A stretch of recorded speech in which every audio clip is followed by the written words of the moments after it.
Welcome back to the beautiful such channel Talk with SRP. Myself Shivam and I'm here today with the second lecture of अब की बार vector part.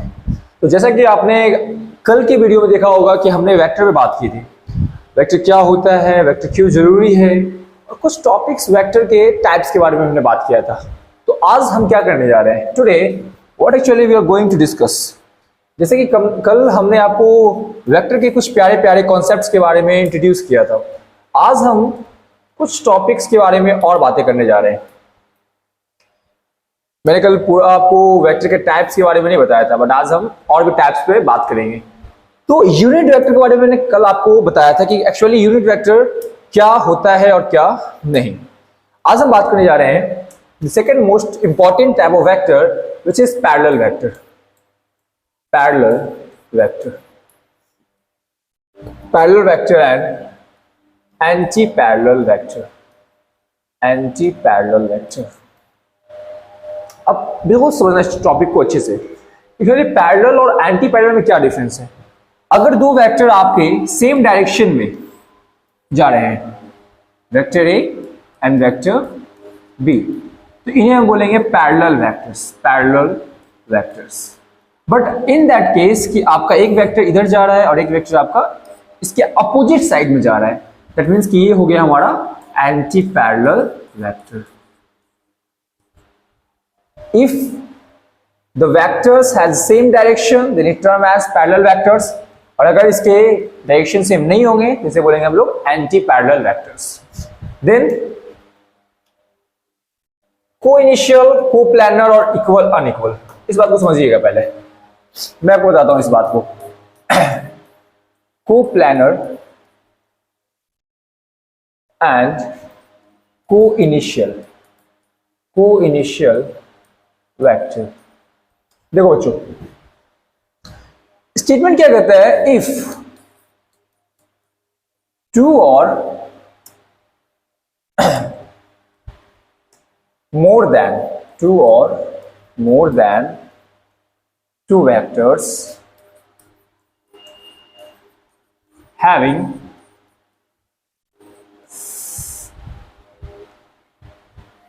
if two or more than two vectors lies on the same plane, on the same plane, then the vectors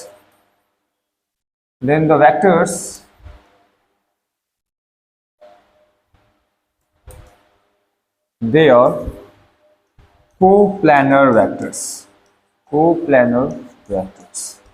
अगर दो या दो से ज्यादा vector, दो या दो से ज्यादा वेक्टर, ये वाला वेक्टर 1a हो गया, ये वेक्टर b है हमारे पास है और ये वेक्टर c हमारे पास है। अगर ये तीनों वेक्टर एक ही प्लेन पे लाइज करेगा तो इन तीनों वेक्टर को हम क्या बोलेंगे, को-प्लानर वेक्टर। आई थिंक ये बात क्लियर हो गई। बट इन दैट केस कि अगर ये वेक्टर जो आप देख रहे हो, इन सबका जो ओरिजिन है बच्चा, इन सबका जो ओरिजिन पॉइंट है ये क्या है, सेम। तीनों वेक्टर यानी वेक्टर ए, वेक्टर बी और वेक्टर सी, तीनों वेक्टर आपके सेम ओरिजिन पॉइंट से क्या कर रहे हैं, बाहर जा रहे हैं। दैट मीन्स कि ये होंगे को इनिशियल। अगर तीनों का इनिशियल पॉइंट सेम होगा उसे बोलेंगे को इनिशियल, को इनिशियल वेक्टर। इफ टू और more than, if two or more than two vectors having same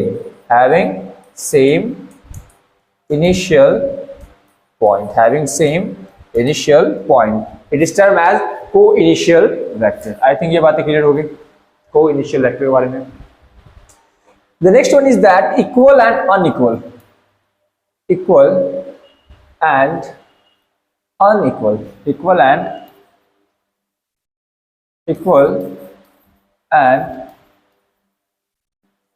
unequal vectors। देखिएगा इसके बारे में, मैं यहाँ पे दो केस बता रहा हूं, ठीक है। एक केस में क्या है बच्चा, दो वेक्टर हैं जिनका डायरेक्शन सेम है और एक केस में आपके दो वेक्टर जिनका डायरेक्शन अपोजिट है। इस कंडीशन में अगर इन दोनों vector, vector A and vector B, अगर इन दोनों वेक्टर का जो मैग्नीट्यूड होगा, दोनों वेक्टर का जो मैग्नीट्यूड होगा वो क्या होना चाहिए, सेम होना चाहिए और इनका जो डायरेक्शन होगा ये भी सेम होना चाहिए। इनका जो डायरेक्शन होगा बच्चा ये भी क्या होना चाहिए, same. But in that case कि सर इनका जो मैग्नीट्यूड है ये सेम नहीं है। इन दैट केस इनका मैग्नीट्यूड और मैग्नीट्यूड इसका सेम है। मैग्नीट्यूड क्या है बच्चा, दोनों का वेक्टर का सेम है, बट डायरेक्शन दोनों का अलग अलग है। डायरेक्शन जो है वो क्या है बच्चा, अपोजिट। डायरेक्शन क्या हो गया, अपोजिट। अगर मैग्नीट्यूड सेम है और डायरेक्शन अपोजिट है फिर भी ये क्या कहलाएंगे आपके, unequal vectors. In that case अगर मैं बोलूं आपसे, इन दैट केस में अगर आपसे बोलता हूं कि इसमें क्या हो रहा है सर, इसमें सेकंड केस, इसमें इन दोनों का जो मैग्नीट्यूड है बच्चा, इन दोनों का जो मैग्नीट्यूड है वो क्या है, अनइक्वल है और डायरेक्शन क्या है, डायरेक्शन सेम है। डायरेक्शन क्या हो गया सर, डायरेक्शन सेम हो गया, तब भी ये हमारे अनइक्वल वेक्टर ही कहलाएंगे। मतलब कि उनका अगर दोनों मैग्नीट्यूड और डायरेक्शन दोनों सेम होगा तभी आप उसे कह सकते हैं कि ये इक्वल वेक्टर है, अदरवाइज आप उसे कैटेगरी में रखोगे किसका, अनइक्वल वेक्टर का। आई थिंक इतनी बातें क्लियर हो गई। मैंने बता दिया कि आपका कोलिनियर क्या होता है, कोइनिशियल क्या होता है, कोप्लैनर क्या होता है। अब एक्चुअली हम क्या करने जा रहे हैं, हमारा अब नेक्स्ट स्टेप क्या होगा, जो कि वेक्टर के लिए बहुत ही ज्यादा इंपॉर्टेंट है बच्चा, और इसे हम बोलते हैं vector law of addition. Vector law of addition. Actually आज का जो टॉपिक हमारा है वो है वेक्टर लॉ ऑफ एडिशन के बारे में जानने को। इसमें जो सबसे पहला लॉ आता है बच्चा वो हमारा है वेक्टर लॉ का सबसे पहला लॉ है जो है triangle law. Triangle law of vector addition, triangle law of vector addition. The second one is that parallelogram law of vector addition, and the third one is that polygon law of vector addition. हमारे पास तीन laws होते हैं। पहला हो गया triangle law of vector addition, the second one is that parallelogram law of vector addition, and the third one is that polygon law of vector addition. आज के lecture में हम सीखने जा रहे हैं कि एक्चुअली ये ट्रायंगल लॉ क्या होता है। ये ट्रायंगल लॉ क्या होता है, triangle law of vector addition. इसमें एक बात का ध्यान रखना कि जब भी मैं मान लो एक वेक्टर हमारे पास लिखा हुआ है 5 न्यूटन और एक वेक्टर लिखा हुआ है हमारे पास 3 न्यूटन, मैं बोलता हूं कि sum of vector A plus sum of vector B, आप क्या करोगे सर, 5 + 3 कितना हो गया सर, 8 न्यूटन। 8 न्यूटन। ऐसा कभी मत करना, ऐसा कभी मत करना, ठीक है। इसके पीछे रीजन क्या है, क्योंकि एक वेक्टर होने के लिए आपको वेक्टर लॉ को फॉलो करना चाहिए, और आपने ये जो किया ये क्या था बच्चा, ये था ऑर्डिनरी रूल ऑफ अलजेब्रा, इसे आपको फॉलो नहीं करना है। चलिए इस बात का बिल्कुल आप ध्यान रखना। अब ये वेक्टर लॉ ऑफ एडिशन कहता क्या है sir, triangle law of addition कहता क्या है, तो आप इसको ऐसे समझो बच्चा कि आपके पास एक ट्रायंगल है,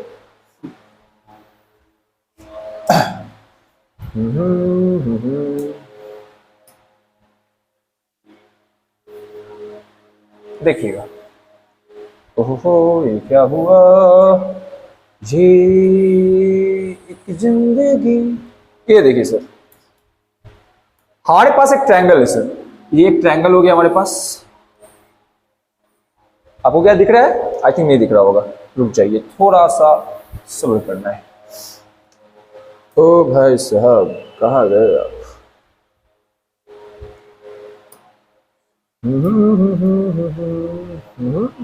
ये तो हट नहीं रहा।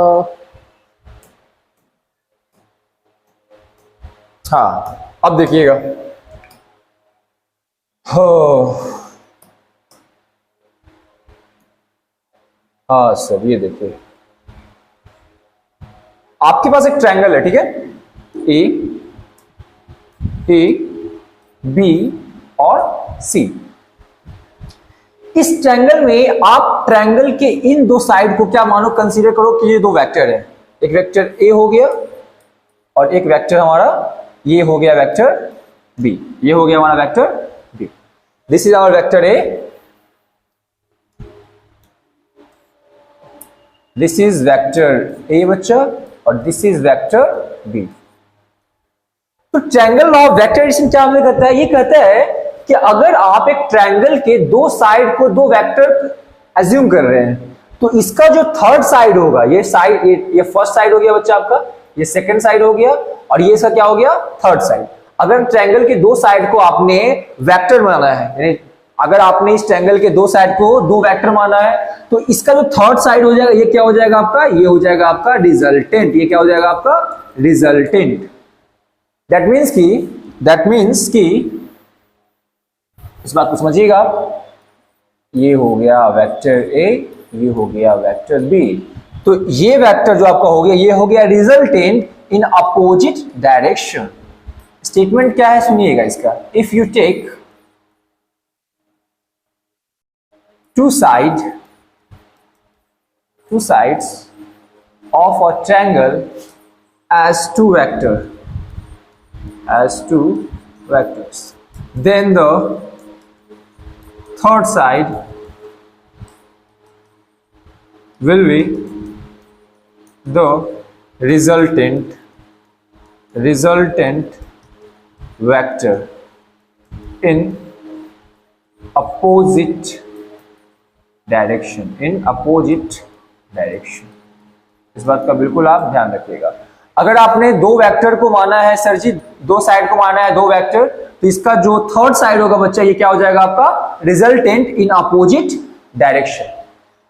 बट सर ऐसा, अगर मैं ऐसा बोलता हूं कि चलिए ठीक है, आपने तो बोल दिया सर कि ये कुछ ऐसा होने वाला है, अगर सर इसके डायरेक्शन को मैं चेंज ना करूं, मतलब मैं अगर अपोजिट डायरेक्शन ना करूं, तो क्या होगा सर, तो ऐसा होगा कि आप जहां से चलना शुरू किए थे सर इस पॉइंट से, फिर यहां आए और फिर आप यहां आ गए, तो आपका नेट कितना हो गया, आप जहां से चलना शुरू किए थे फिर आप वहीं पे चले आए, दैट मींस कि your net become zero, your net become zero.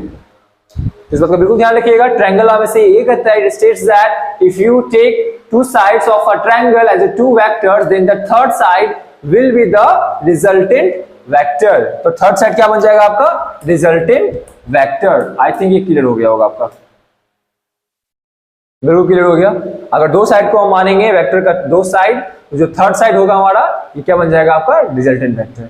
चलिए इसके बाद बढ़ते हैं हम लोग आगे। Then the second topic is that, ये बहुत ही प्यारा टॉपिक है, parallelogram law of vector addition. अब ये पैरेललोग्राम लॉ क्या कहता है, एक बात का बिल्कुल ध्यान रखिएगा, एक नोट पॉइंट, ठीक है, एक नोट पॉइंट क्या रखना है आपको, कि जब आप एक वेक्टर को ड्रॉ करते हो, तो ये उसका होता है बच्चा टेल, ये उसका टेल होता है, और ये उसका होता है head. This is your head, this is the head of the vector and this is the tail of that vector. अब एक बात ध्यान रखना कि जब भी आप किसी दो वेक्टर के साथ छेड़छाड़ कर रहे हो, ठीक है, जब भी आप किसी दो वेक्टर के साथ छेड़छाड़ दैट मींस कि आप यहां पे क्या कर रहे हो सर, ये एक वेक्टर हमारे पास हो गया ए, और एक वेक्टर हमारे पास है, लेट अज्यूम कि ये वेक्टर हमारे पास, ये है हमारे पास बी। तो यहां पे जो कॉम्बिनेशन आप देख रहे हो, ये कैसा कॉम्बिनेशन है, टेल टेल कॉम्बिनेशन है, ओके। लेकिन हम इस वेक्टर को यहां से उठाकर इसके हेड पे लाकर लगा सकते हैं विदाउट इसका डायरेक्शन को चेंज किए हुए। अब यहां पे क्या हो गया बच्चा, हेड हेड कॉम्बिनेशन। लेकिन आप यहां पे जो एंगल लीजिएगा, ठीक है, angle between the vector, angle between the vectors, ये एंगल जो आप कंसीडर करिएगा, ये हमेशा क्या होगा, ये हमेशा मिनिमम होगा। ये में हमेशा क्या होगा, आप वही एंगल लोगे जो इनके बीच का जो सबसे मिनिमम एंगल होगा, आप उसे ही कंसीडर करिएगा। आई बात समझ में, चलिए I think this is clear. अब देखो इस पॉइंट को ध्यान रखना, चलिए देखिएगा, parallelogram law of vector addition, ये क्या कहता है, आप इसको ऐसे समझो बच्चा कि हमने एक दो वेक्टर लिए, ठीक है, ये वेक्टर ए हो गया, ये वेक्टर बी हो गया। अब क्या करना है, इसको थोड़ा पैरेललोग्राम का शेप देना है, ठीक है, इसको थोड़ा पैरेललोग्राम का शेप देना है, इसको थोड़ा पैरेललोग्राम का शेप देना है। रुक जाओ, शेप होगा, हाँ चलो जी,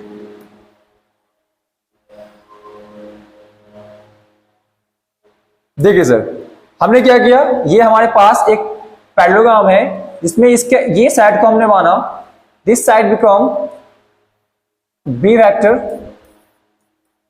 and this side of the parallelogram become A vector. इसे आप थोड़ा एज्यूम करो, ठीक है, ये साइड जो आपका हो गया, इसे आप ऐसे फील करो कि आपका ये साइड बी वेक्टर हो गया, ये साइड आपका ए वेक्टर हो गया, ये दो वेक्टर हो गए। तो सर जब आपका ये ए वेक्टर ये बी वेक्टर है तो इसका रिजल्टेंट कहां जाएगा, इसका रिजल्टेंट कहां जाएगा? तो पैरेललोग्राम आपसे ये स्टेट करता है कि if you take the two side of a parallelogram as a two vector then their resultant then their resultant become the then their diagonal become the resultant vector. If you consider the two side of that parallelogram as a two vector, then their resultant will be the diagonal, then the diagonal of its become your resultant. यानी अगर आप इसके दो side को दो vector consider किए तो इसका जो डायगोनल होगा बच्चा ये क्या बन जाएगा, रिजल्टेंट वेक्टर। तो डायगोनल क्या बन गया सर जी, आपका डायगोनल बन गया आपका रिजल्टेंट। अब थोड़ा इस बात को आप समझना, अब इस बात को थोड़ा समझिए आप, ठीक है। तो सर यहां तो एक बात पता चल गया, क्या चला पता सर, कि it states that if you take two sides of a parallelogram as a two vector, then the resultant vector, then the diagonal become your resultant vector। Then आपका जो डायगोनल है सर ये क्या बन जाएगा आपके लिए, रिजल्टेंट वेक्टर। इस बात को आपको बिल्कुल ध्यान रखना है। अगर आपने इस दो साइड को दो वेक्टर माना है तो आपका जो डायगोनल है वो क्या बन जाएगा, रिजल्टेंट वेक्टर। अब समझो इस बात को, अब यहां पे आपको इस बात समझनी है। देखो इसको मैं थोड़ा साइड कर देता हूं, ठीक है, अभी फिलहाल इसकी आवश्यकता नहीं है। अब समझिए यहां पे,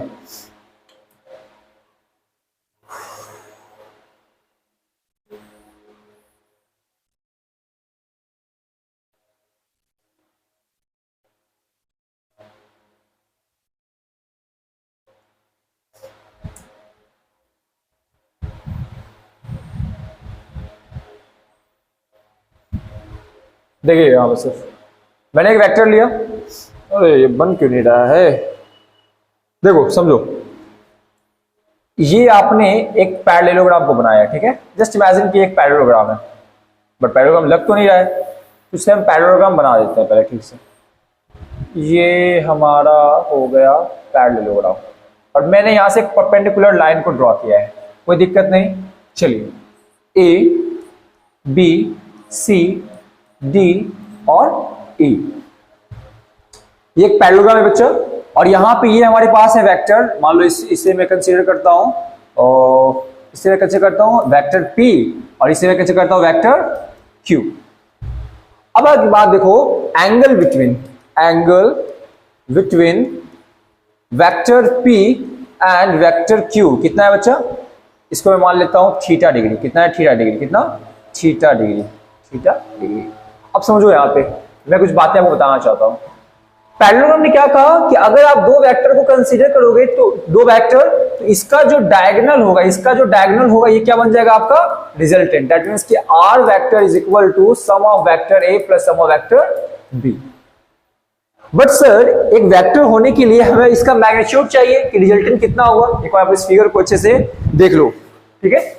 अब इसका मैग्नीट्यूड निकालने के लिए हम क्या करेंगे, तो यहां पे आप एक फील करो, ठीक है, इन ट्रायंगल, आप एक ट्रायंगल में आ जाओ, in triangle ADC, in triangle ADC, ADC triangle में हम आते हैं।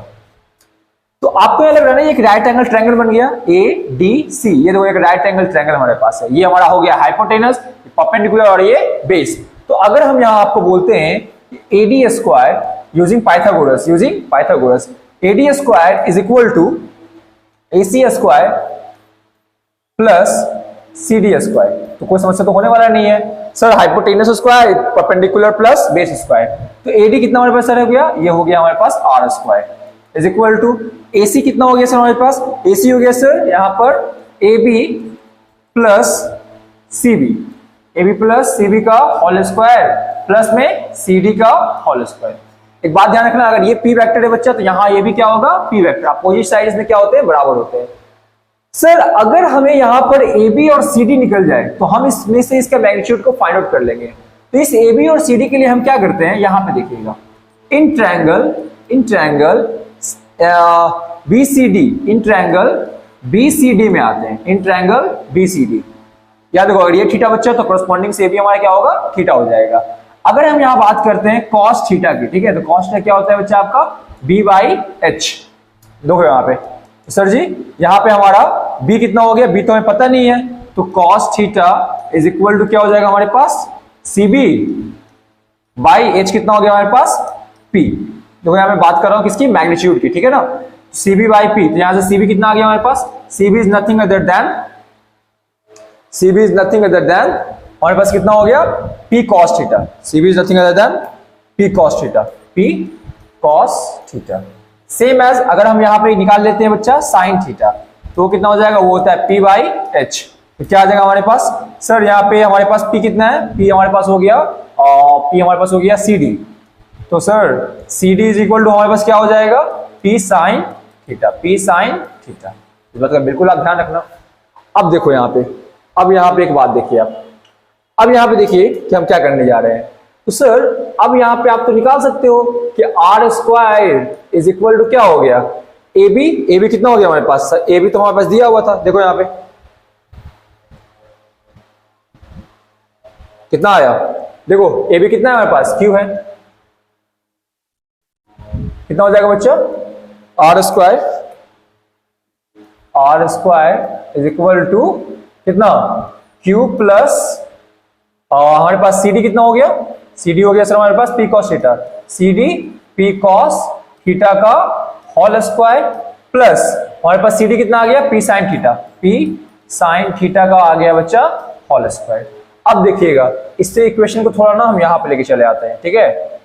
अब देखो मैं क्या करने जा रहा हूं, अब ये देखिए R square is equal to क्या आ गया, Q plus P cos theta का square plus P sine theta का स्क्वायर। चलिए sir R square is equal to क्या हो जाएगा, Q square plus P square cos square theta plus 2pq cos of theta plus में P square sine square theta.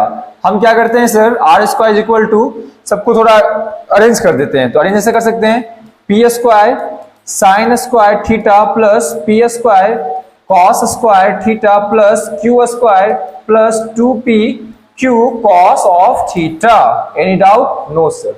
अब देखो इसमें क्या मैजिक होने वाला है सर, तो यहां से आर स्क्वायर कितना आ जाएगा, देखो तो पी स्क्वायर, एक फॉर्मूला पढ़ा होगा आपने, sign square theta plus cos square theta कितना होता है बच्चा, 1 होता है, कितना होता है 1।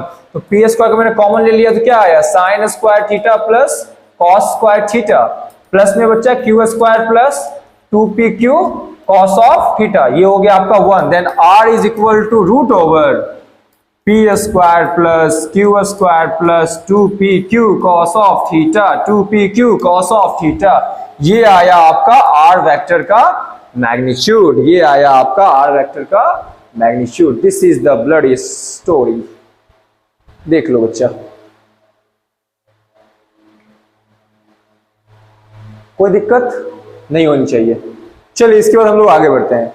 सर यहां तक तो बातें समझ में आ गई कि आपने बताया क्या, हमें आपने बताया कि सर अगर कोई वेक्टर होगा आपका जिसका अगर हमको मैग्नीट्यूड निकालना होगा सर, तो क्या करेंगे हम, P square plus Q square plus 2pq cos of theta से हम इसके मैग्नीट्यूड के बारे में निकाल लेंगे।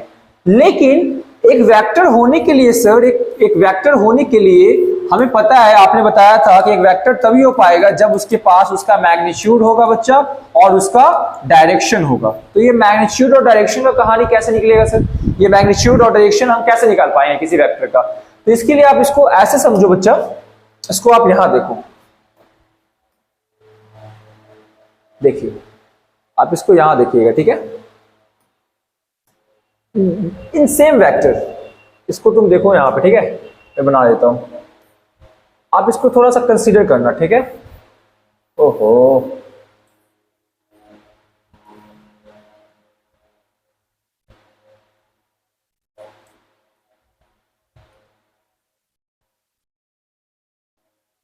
देखिए हम क्या बोलते हैं आपको कि अगर आप इस क्यू वेक्टर से, ठीक है, अगर आप इस क्यू वेक्टर से alpha degree anticlockwise direction में मूव करते हो तो आप कहां पहुंच जाओगे बच्चा?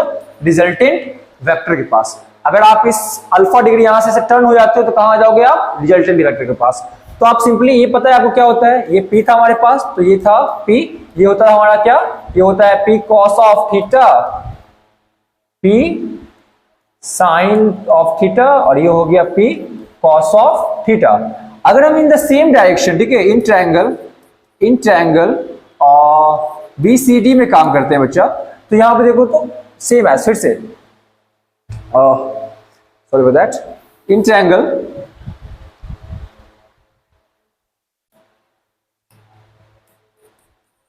ACD। अब यहां पे आप थोड़ा देखना, ठीक है, हम क्या करते हैं, यहां पे हम निकाल लेते हैं बच्चा tan अल्फा। क्या निकालते हैं? tan alpha. तो tan अल्फा क्या होगा sir? Perpendicular by base, P by B। तो यहां देखिए P कितना हमारे पास है बच्चा? P हो गया हमारे पास सर, P तो आपके पास लग रहा है यहाँ पे P साइन थीटा है, P of sine theta by base कितना हो गया आपके पास? Q plus P of cos theta. क्या आ गया आपके पास? tan of alpha. अब देखो यहां पर से अल्फा कितना आ जाएगा आपके पास? tan inverse of P sine theta by Q plus P cos of theta. कैसे होगा? Anti clockwise with respect to vector Q। Sir alpha degree के लिए हम फॉर्मूला निकाल लिए हैं। अगर ये alpha degree anticlockwise direction में वेक्टर क्यू से जाता है, अल्फा डिग्री, ठीक है, तो यहां पे क्या हो जाएंगे? रिजल्टेंट के पास। दैट मींस कि फ्रॉम वेक्टर क्यू अगर हम alpha degree anticlockwise direction में मूव करते हैं तो हम कहां आ जाएंगे? हम आ जाएंगे रिजल्टेंट वेक्टर के पास। That's the story sir. तो यहां सर हमने क्या सीखा? यहां से हमने ये सीखा कि अगर कभी भी हमारे पास एक वेक्टर P है एंड हमारे पास एक वेक्टर Q है और इसके पास एक एंगल हमारा कितना हो गया बच्चा? थीटा, तो उसके रिजल्टेंट के लिए हम क्या कर सकते हैं? रिजल्टेंट वेक्टर का जो मैग्नीट्यूड होगा वो कैसे निकलेगा? Root over P square plus Q square plus 2PQ cos of theta, and that alpha is equal to P sin of theta by P cos of by Q P cos of theta, P sin of theta by Q plus P cos of theta anti-clockwise direction with respect to vector Q. This is the story of the magnitude. अब इसको एक बार देख लो अच्छे से। अब इसके बाद हम इस पे आगे बढ़ते हैं। अब इन दैट केस सर इस पे क्वेश्चन करा दीजिए। देखो जल्दी से क्वेश्चन करते हैं। मान लो एक वेक्टर हमारे पास इस तरीके से है, ये हमारे पास 3 न्यूटन का फोर्स और ये हमारे पास है बच्चा 4 न्यूटन का फोर्स, और इसके बीच में एक एंगल लग रहा है, एंगल थीटा, और इस एंगल को मैं एक नाम दे देता हूँ, ठीक है, एक स्पेसिफिक एंगल दे देते हैं हम लोग। मैं इस एंगल को बोल रहा हूँ कितना डिग्री? 60 डिग्री। कितना डिग्री? 60 डिग्री। अब इसका रिजल्टेंट, तो जस्ट इमेजिन कि इसका दो साइड आपने दो वेक्टर माना है, तो इसका जो रिजल्टेंट होगा बच्चा ये क्या हो जाएगा आपका? Resultant vector. डायगोनल क्या हो जाएगा? रिजल्टेंट वेक्टर, वेक्टर ए, और इसे मैंने वेक्टर बी माना। और फॉर्मूला क्या कहता था सर? फॉर्मूला कहता था हमें ये कि रिजल्टेंट वेक्टर क्या होता है? रूट ओवर, देखो यहाँ पे ये पी और बी समझ लेना, ठीक है, तो इसे हम छोड़ो, मैं इसे सॉल्व कर देता हूँ। पी के फॉर्म में ये पी हो गया बच्चा और ये हो गया हमारा क्यू वेक्टर। तो P square plus Q square plus 2PQ cos of theta, तो कितना आ जाएगा हमारे पास? 3 square plus 4 square, that means कितना हो गया? 25 प्लस 4 3 जा 12, 12 और 2 24। कॉस कितना हो गया हमारे पास? कॉस 60 डिग्री, दैट मींस कि 25 रूट ओवर 25 प्लस कॉस 60 कितना होता है बच्चा? 1/2, 12। कितना आ गया हमारे पास? Root over 37 newton, that means resultant become your root 37 newton. अब एक बात यहां और देखो क्या बच्चा, सर यहां तो बस आपने क्या निकाला? उसका मैग्नीट्यूड, उसका अल्फा निकाल लीजिए। तो अल्फा क्या होता है आपका? tan inverse of P, P कितना है हमारे पास? 4 साइन थीटा, साइन 60 बाई और Q कितना हमारे पास है? 3 प्लस 4 cos 60, cos 60। अब यहां निकाल लीजिए sir, alpha is equal to tan inverse of 4 into root 3 by 2 by 3 plus cos 61 by 2 कितना हो गया 2। दैट मीन्स कि कितना आ गया 4 रूट 3 सॉरी बता 4 3 होगा 2 root 3 by 6 2 root 3 by 5। That means कि ये हो गया ओहो 2 रूट 3 बाई 5 एंटी क्लॉकवाइज। ये कितना आ गया सर हमारे पास, ये आ गया हमारे पास alpha is equal to tan inverse of 2 root 3 by 5 anti clockwise with respect to vector q। This is the story. तो ये आज की कहानी जो मैंने आपको बताई, इसमें हमने सीखा कि कैसे हम दो प्रॉपर्टीज मैंने सीख लिया आज। एक हो गया ट्रायंगल लॉ और एक हो गया पैरेललोग्राम लॉ। जो नेक्स्ट हमारा कल क्लास होगा बच्चे, इस क्लास में हम सीखेंगे क्या कि पॉलीगॉन लॉ क्या होता है और क्या नहीं। तो बने रहिए हमारे चैनल के साथ, तब तक के लिए good night, take care, bye bye.